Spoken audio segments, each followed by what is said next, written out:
Good morning and welcome to BOTB HQ in Parsons Green, South West London. My name is Christian Williams, the presenter here at BOTB. And we're here this morning to judge for our 500th winner. This is very, very exciting. The competition ran from the 4th to the 10th of November 2019. Just before I hand over to Alex, once again, massive congratulations to the winner of last week's Dream Car competition, which was Alex Kastner winning the brand new Corvette C8. I'm now going to pass over to Alex Brooks from Onside Law, who will oversee the proceedings this morning. My name's Alex Brooks from Onside Law and I'll be overseeing the judging this morning. Firstly, I can confirm that the competition data has already been sent to the auditors Wilkins Kennedy. I would now like to introduce today's judges and ask them to pick a ball out of the hat to determine their seating position. So firstly, Matt Cannon. Good morning, Alex. Good morning, my name is Matt Cannon. I'm senior county referee in football. I last played on Saturday and I last refereed yesterday.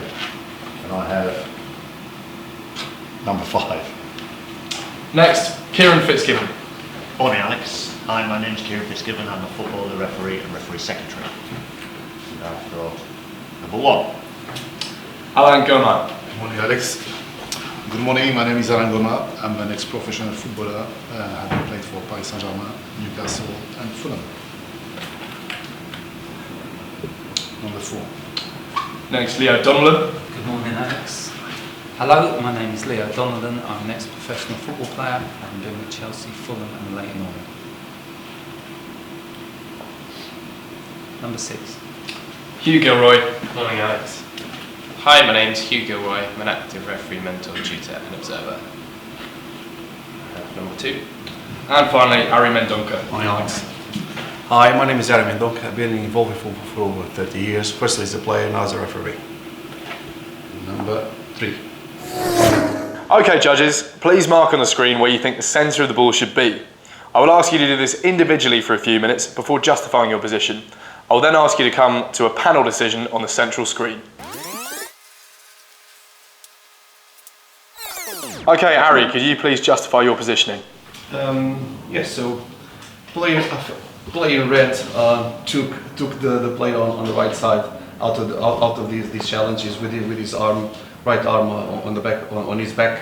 The player in black and white on the left one side is with his left arm impeding the player in red to jump further.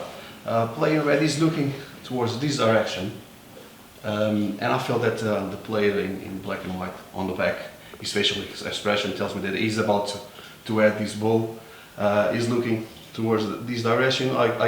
I cross-referenced with both eye lines and decided to put center of the ball where it is. Thank you very much.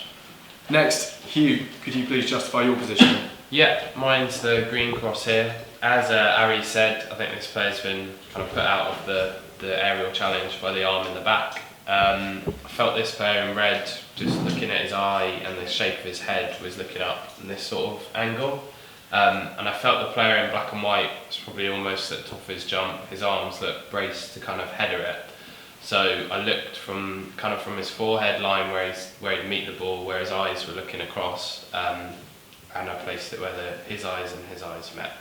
Thank you. Next, Alain, could you please justify your positioning?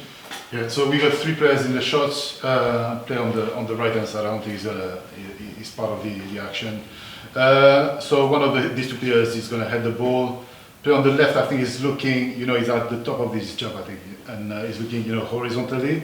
Player on in reds, I saw a bit of white on his eye, and I think he's looking quite steeply and slightly on his left hand side.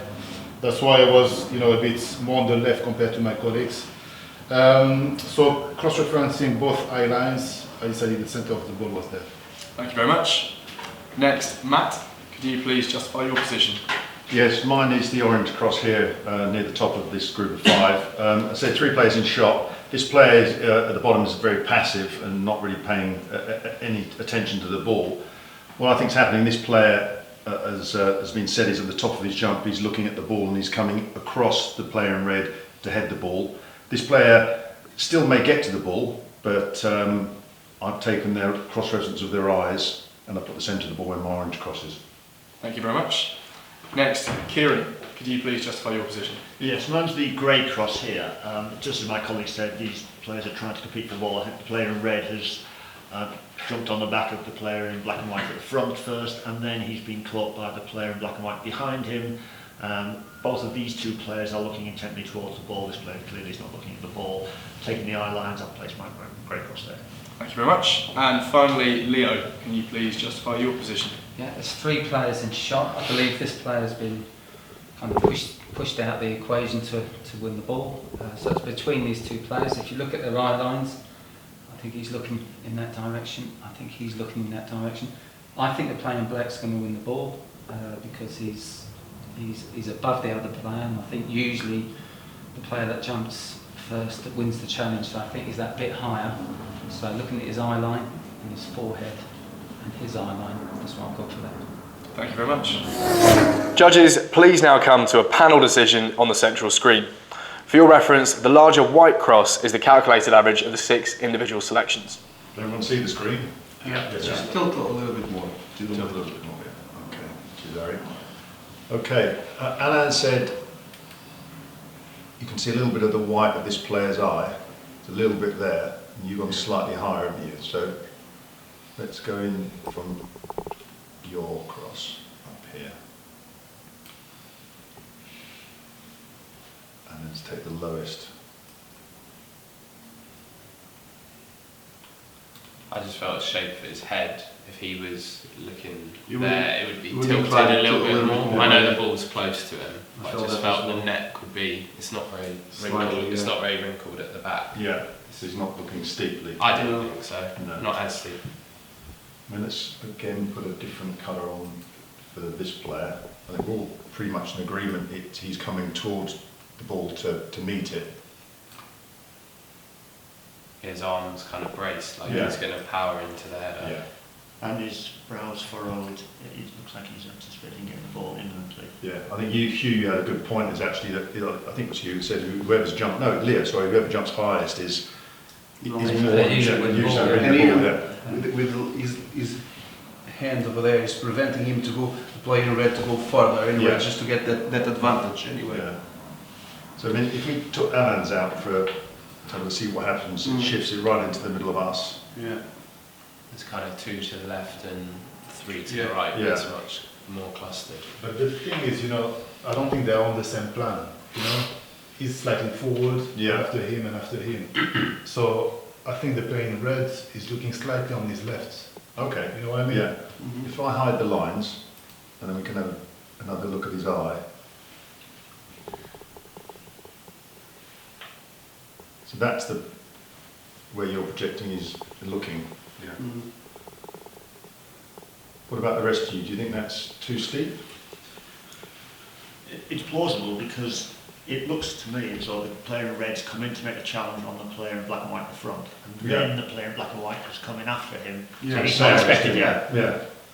And that's why his head could be tilted a little bit to one side. So Everyone feels that Alan's is as plausible as anyone else's. Yeah. Yeah. it's Yeah. justifiable. Yeah. Yes. Yeah. It's Yeah. close by. And you've got a good point about being in a different plane. That sort of it'd be 3 or 4 feet, won't it? So I put the lines back in. It's still there. It's Still there. You see, if we take Alan out, it doesn't shift too much. I think we all agree with the player at the back that it's within that very small angle. That's where we think the ball's in that line Yeah. between those two. It's the player in red, and it's justifiable. It could be slightly more steeply away from the player in red because of the challenge from the player Yeah. behind it. Can you put it as if it was the ball over the average and just see? See, I think the player in black is going to win the challenge. I do too. You know, so you sort of favour more his eye line. Yeah. Yeah. Yeah, definitely. Hugh, you're all happy with that as well? Yeah, I mean, I don't think the player in red's looking as steeply, but I don't think it's impossible because we can't really see the whites of the player in red's eyes. And I agree with Leo. I think we need to favour the guy in black and white who's going to win the header because he's focused and he's going to meet the ball. I think that is. Can we just put the ball over where Alan's is for a moment, just to see? Because to me that's plausible as well. Yeah, definitely. Yeah. So I think Okay. So we're in agreement that we should take the average. Yes. Yeah. Yeah. Yeah, no, I think the average works, yeah. Okay. Let's take that off.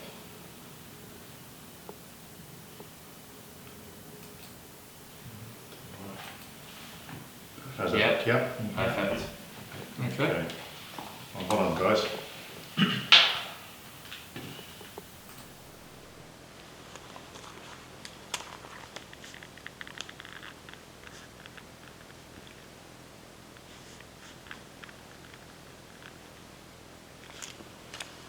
Thank you, judges. The coordinates selected are 1598, 735. These coordinates will now be passed to Wilkins Kennedy to calculate the winner of the competition, and they will then be passed to BOTB. That concludes the judging process. Thank you.